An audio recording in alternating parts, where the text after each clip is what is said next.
ধুবড়ী ডিস্ট্রিক্টের আরেকটি সমপর্যায়ের শহর এবং কি 2024 সালে সমজেলা ঘোষণা করছে, সেটি হলো পশ্চিম আসামের একেবারে শেষের প্রান্তে থাকা বিলাসীপাড়া শহর।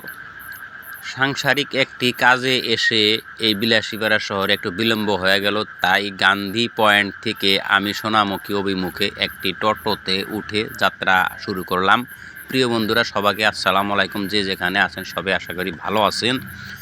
তো বর্তমান 10 বছর আগে এই শহরে যখন কোনো কাজে আসছি, এখন এসে অনেকগুলি আমি চিনতেই পারি না। যেরকম পৃথিবী উন্নয়নের সাথে আমাদের এই শহরটিও একটু দ্রুতগতিতে উন্নয়নের ছোঁয়া পড়ছে। যেমন আমি যে জেপি রোড দিয়ে যাচ্ছি, এই জেপি রোডে এত বিশাল বিশাল বিল্ডিং, এত ঘরদুয়ার আজকের থেকে 10 বা 15 বছর আগে ছিল না।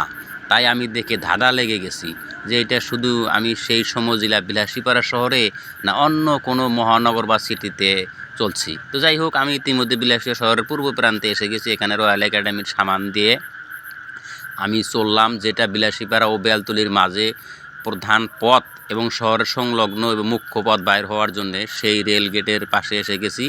এইখানে যে কাজটি চলছে সেটা রোড ওভারব্রিজ হবে। সেটা যেহেতু এই বিলাসীপাড়া বেলতলির রোডটি খুব জনপূর্ণ একটি রোড, এখানে সবসময় রেল যখন আসে দুই দিকে গেট নামানোর সময় বহুত জাম হয়ে যায়। আমি আগেও কয়েকবার এরকম দেখেছি। তো প্রিয় বন্ধুরা, এখানে যেহেতু ওভারব্রিজটা হবো সেই জন্য তার দ্রুতগতিতে কাজ চলছে। দুই দিকে দেখেন বিশাল বিশাল গর্ত করা হয়েছে। তো এর ইতিমধ্যে চলতে চলতে প্রায় বেলতলির পাশে এসে দেখলাম একজন মৃত্যু ব্যক্তিকে অনেকগুলি লোক একসঙ্গে তার কয়েকজনের কাঁধে করে নিয়ে আসতেছে। এটা দেখে মনে পড়লো আমাদেরও সেই রাস্তায় যাইতে হবে একদিন, সেই জন্য সবাই যেন আমরা সৎ পথে থাকতে পারি। ইতিমধ্যে বেলতলি এসে আমরা মোটামুটি ন্যাশনাল হাইওয়ে 17-এ উঠে যাত্রা করলাম, 17 নম্বর রাষ্ট্রীয় ঘাইপথ জাতীয় মহাসড়ক। এদিকে চলতে চলতে দেখি রাস্তার দুই পাশে কি সুন্দর খেতাল পথার দেখতে পেলাম। তারপরে পিনপিনি রাস্তা আসতে আসতে রাস্তার পাশে সুন্দর একটা বাউন্ডারি করা গেট দেখে সেখানে একটা খেরের পালা আছে। এটা আচরিত কী জন্য বানিয়েছে, কিন্তু দেখতে অনেক চমৎকার। দেখেন, মানে রেডিমেড বাউন্ডারি বানিয়ে রাখছে। এগুলো দেখতে দেখতে আমরা প্রায় গৌরাং ব্রিজ সেই গৌরাং নদীর উপর যে ব্রিজ বিলাসীপাড়া থানার অন্তর্গত ছেড়ে আমরা এখন এই ব্রিজটা পার হলেই আমরা মোটামুটি চাপর যে একটা সার্কেল আছে সেই থানার অন্তর্গত হয়ে যাব। এই ব্রিজের উপর থেকে দুই দিকের দৃশ্য অনেক দৃশ্যমান, খুব দেখতে ভালো লাগে।